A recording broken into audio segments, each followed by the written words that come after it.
Sérgio Pérez não consegue ajudar o Max Verstappen, né? E isso contribui para que a McLaren se aproxime cada vez mais. Isso está ficando cada vez mais evidente. Esse é o assunto de mais um vídeo aqui do canal Esporte Total. Momentos emocionantes falando de Fórmula 1 para você. Deixa o like aí, se inscreva, compartilhe aquela coisa toda. O Pix está na tela também, puder e quiser nos ajudar aqui no canal a levar conteúdo da Fórmula 1. Esse conteúdo que é pouco divulgado na grande mídia para mais pessoas. Qualquer valor é bem-vindo, certo? E também grupo F1 Brasil Racers lá no Facebook. É o grupo que mais cresce falando de Fórmula 1 e nosso parceiro aqui na internet. Curta lá então.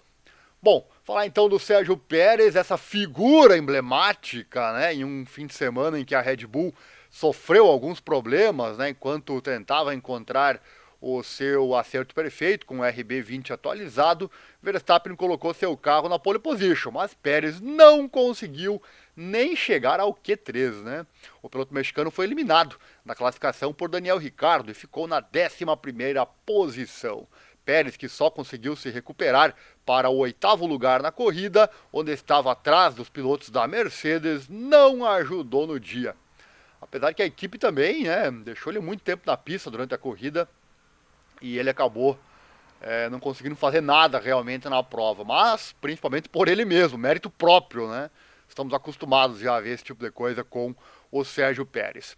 Abre aspas, Pérez também mostrou isso no ano passado. Ele não pode ajudar Max em corridas cruciais. Você tem duas equipes com dois carros que podem pressionar o Max.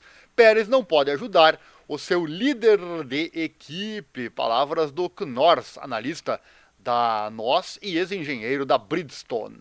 E essa ineficiência de Pérez afeta a capacidade da equipe de coletar dados quando o carro está fora de ritmo, né? Verstappen certamente sente muita falta desses dados do Pérez. Eles querem dados, né?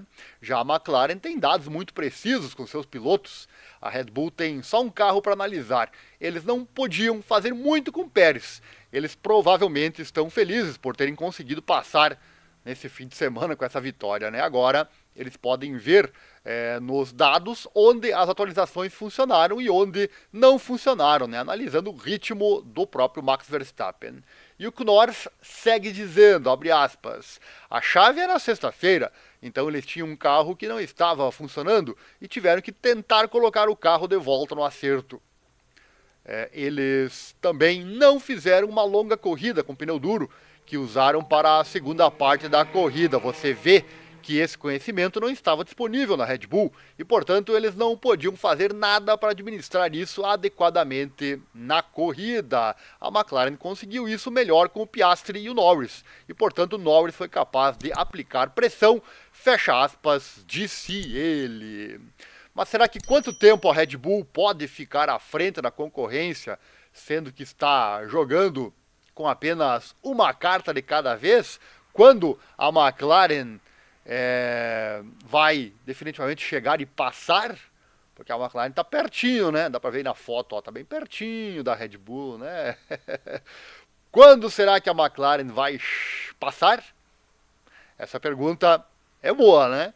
E certamente a resposta parece estar cada vez mais próximo. Ah, Sérgio Pérez. Sérgio Pérez não consegue fazer nem perto o que Max Verstappen faz nesse carro aí da Red Bull. Esse foi o assunto de mais um vídeo aqui do canal Esporte Total. Momentos emocionantes falando de Fórmula 1. Deixa o like, se inscreva, compartilha aquela coisa toda. Assim você não perde nada. Valeu, obrigado e até o próximo vídeo.